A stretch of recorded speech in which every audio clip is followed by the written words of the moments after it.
Welcome, class. Today we're going to pick up our discussion of Chapter 2, looking at significant figures.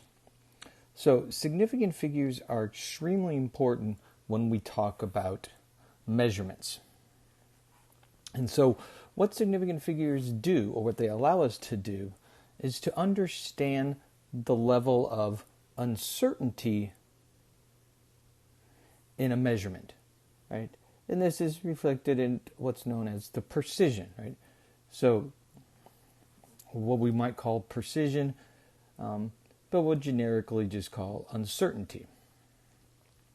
So, uncertainty is a measurement is determined by the instrument used. So, the instrument that we're using to make our measurements is going to determine how precise we can be, how many significant figures we can express in our answer. Right? And so it's going to tell us where our uncertainty is. In other words, what digit does our measurement become uncertain?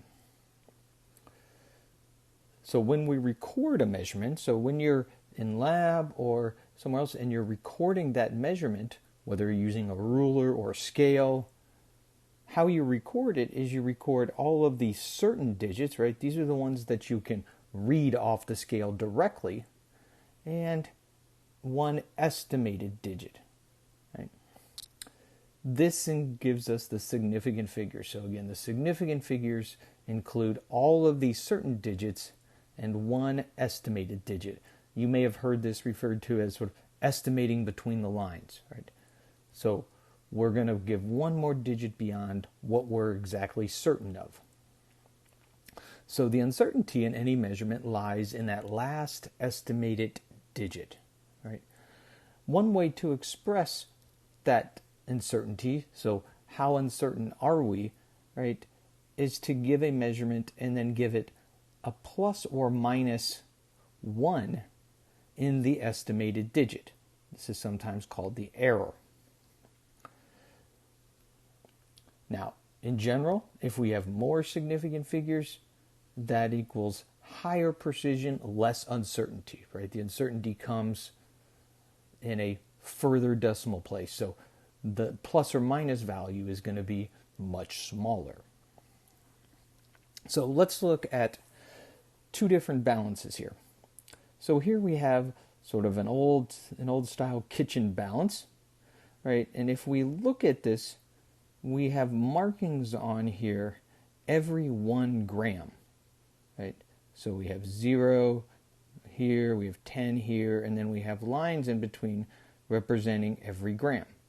So if we look at where the line is here, we can clearly see that it is somewhere between 1 and 2 on the scale. So for sure we know that this measurement is going to be 1, right? That's the certain digit.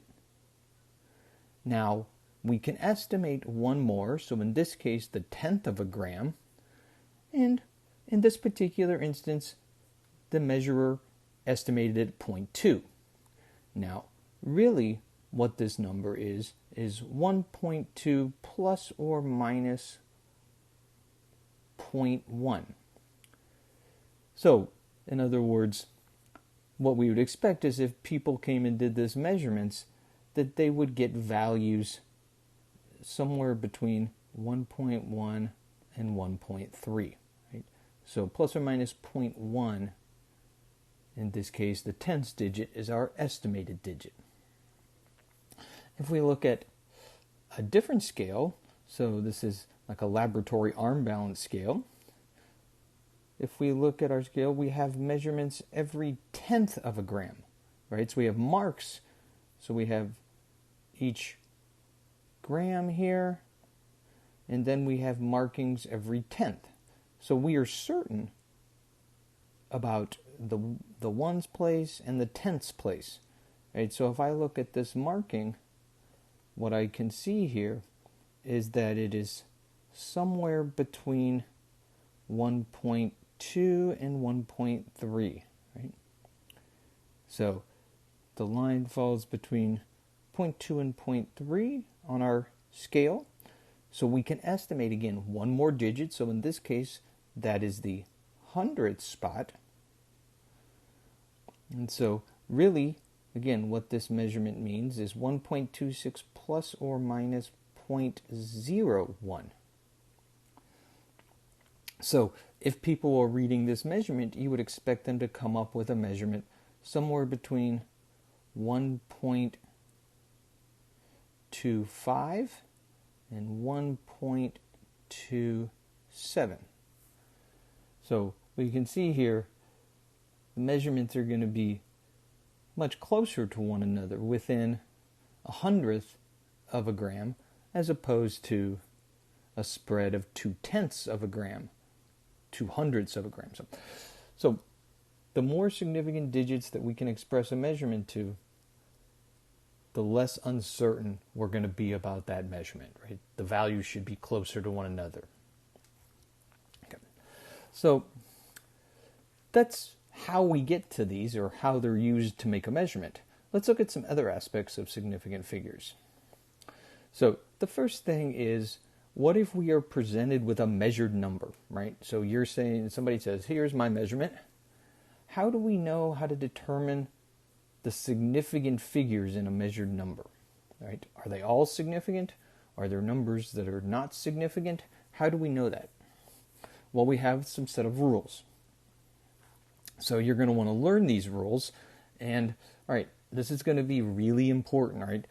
If we don't master these rules, we're going to continually get docked points along the way for not expressing numbers with the correct number of significant figures, right? When we're doing calculations, etc. So the first thing is to remember that all non-zero digits are significant in a measured number. The second rule is that zeros between two numbers are always significant. So, for example, if I had 101, right, that zero between the two ones is going to be significant. So all three of those digits would be significant. Zeros at the end of a number with a decimal point are also always significant. So the zeros shown here in blue are significant, right? So we have a number with a decimal point. So these zeros at the end of the number are significant, right? The reason the person making the measurement is putting them there is because they're significant. If they weren't significant, they would simply be left off. And so we look at this one, same idea, right? Same idea here, right? Now, this last one is a bit unusual. We don't often see numbers written like this. We try to avoid just having a dangling decimal point at the end of a number, but this is one way that we could signify that the zero at the end of this was significant, right? If we didn't put the decimal there, then we wouldn't know. Now, an alternative way to do this would be to express this number in scientific notation, right? So to do that, right, we would move the decimal place 2 spots to the left, and so I would just simply write it, all of the significant figures there, times 10 to the positive second. So if we include that, if that zero is included in the scientific notation, we know it's significant, because when we write a number in scientific notation, we only put the significant figures here. Now, zeros at the end of a number, right? Again, what we call trailing zeros without a decimal place, so no decimal point, are not significant. So it's that decimal point becomes very important, right? So we should try to avoid these, again, for the reasons I just talked about. If we write a number like 1,000 or 510 and we don't put that decimal place there, then we have to assume those zeros are not significant. So this number here would only have 2 significant figures. This would only have 1 significant figure. Okay. Now, zeros at the beginning of a number are not significant, right?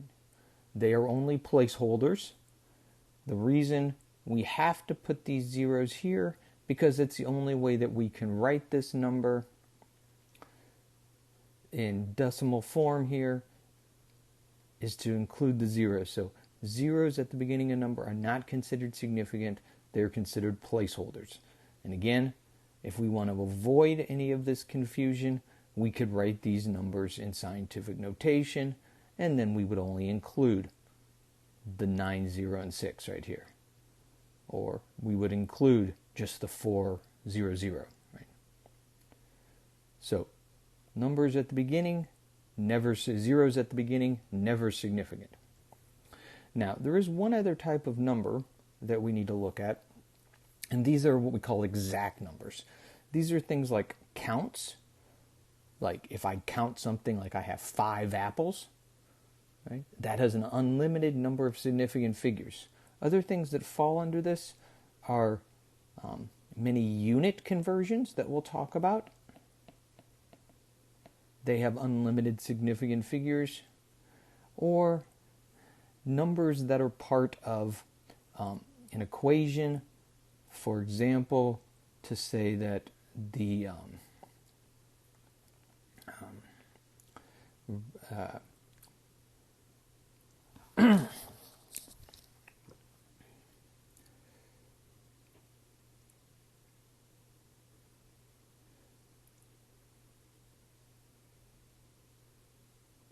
that the radius equals the diameter divided by 2, right?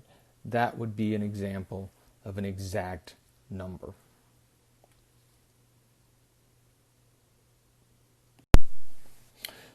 So any of these kinds of exact numbers would have unlimited significant figures, and why that's important is that counts, units conversions, a 2 in a formula like this don't affect the number of significant figures that are ultimately going to be used as our answer if we're using these kinds of values as part of our calculation. So we'll see this come up a little bit later.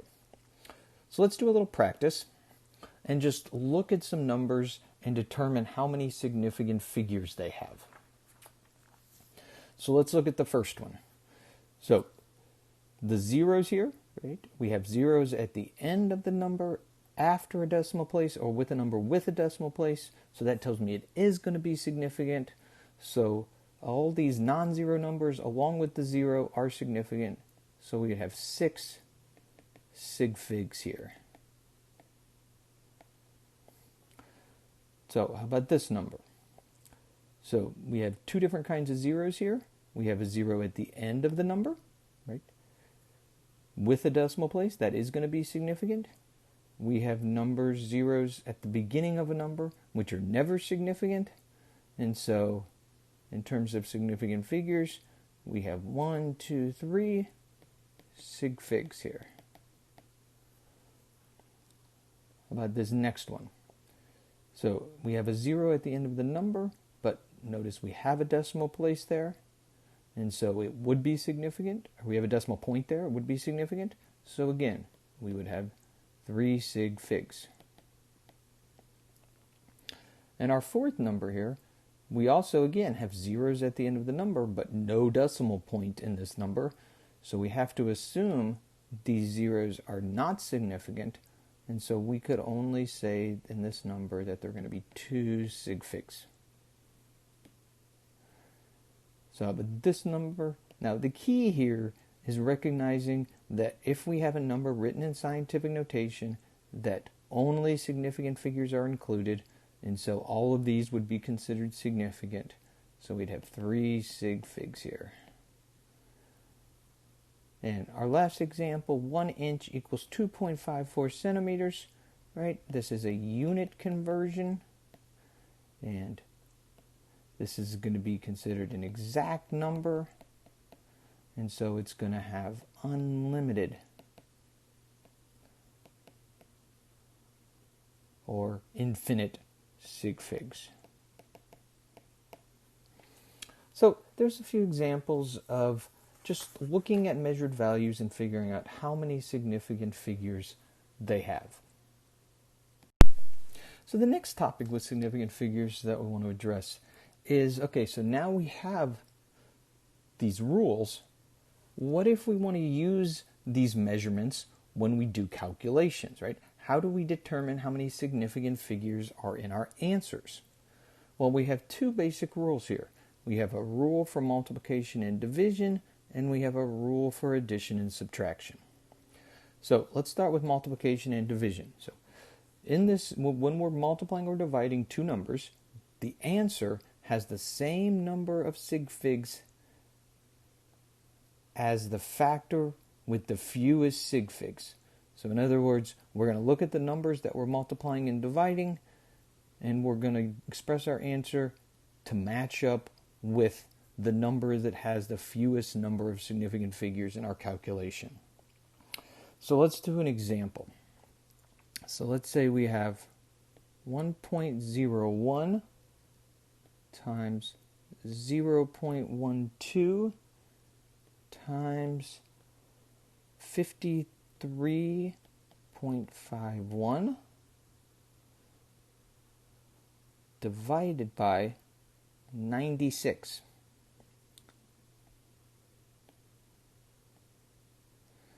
Okay. So, if you were to do this on your calculator, you would get an answer that might look something like this. 0.067556. So, how do we go about determining how many actual significant figures we should express here? Because our calculator, of course, is going to give us many, right? As many as it can express. So, we need to look at the numbers that we used and look at how many significant figures they have. So 1.01, this is 3. 0.12, right, is only 2, right, because this beginning 0 is not significant. 53.51, that's 4.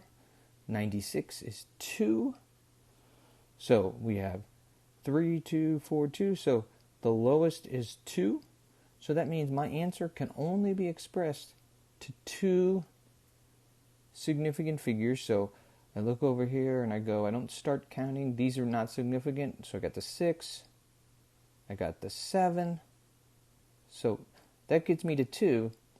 Now, this is where rounding has to come into play a little bit. And so we're going to use our normal rounding rules. So if it's 5 or above, we're going to round up. If it's 4 or below, we're going to leave it alone. And so the fact that that's 5 here tells me that I'm going to round that 7 to an 8. And my final answer would be 0.68 in terms of the right number of significant figures. So express it with a number that has 2 significant figures here. So let's look at addition and subtraction. So this one is quite different. Here, we don't worry about the number of significant figures in the numbers that we're adding and subtracting. We worry about the number of decimal places. And so the answer has the same number of decimal places as the number with the fewest, or the numbers that we're adding and subtracting with the fewest decimal places. So again, let's look at an example. So let's say we have 0.987 plus 125.1 minus 1.22. So our answer here, you're going to get something like 124.867. Might be something expressed on your calculator. But how do I decide? Well, we need to look at how many decimal places are. Now, one of the ways that can sometimes make this easier is to write these in a stacked kind of notation. It makes it really easy to line up that way.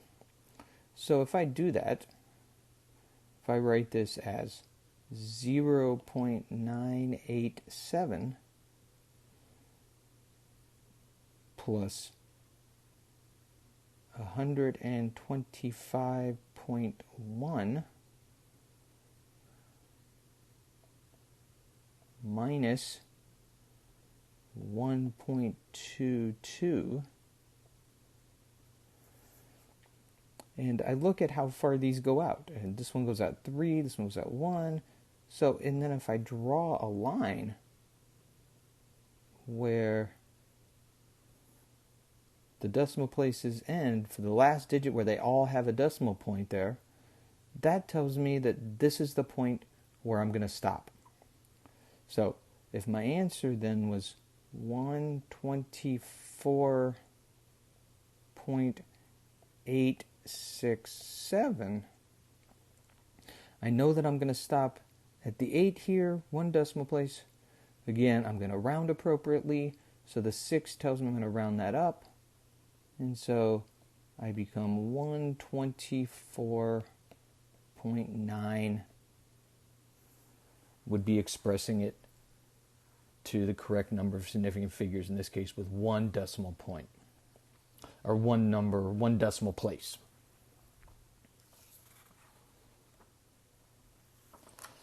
So let's close out with one final example, and that is, what if we have both addition and subtraction and multiplication and division in the same problem? How do we combine the rules? Well, the simplest way to explain it is that we do each individual operation keeping track of significant figures. So if we look at our problem here, now we're going to do it in the order of operations, so we're going to do what's in the parentheses first. So we're going to do this subtraction. So again, let's lay this out in the stacked formation to make it a little bit easier. So we got 782.3 minus 451.88. Again, I'm going to draw my line after where both digits in this case have decimal place. So, and then I'm going to do my math here, and we should come up with 330.42. Now, there's an issue here with rounding, right? So we could round this to 330.4, but we don't want to do that, right? We want to leave this be with whatever our calculator gives us and write it as 330.42, but understanding that the significant figures stop here.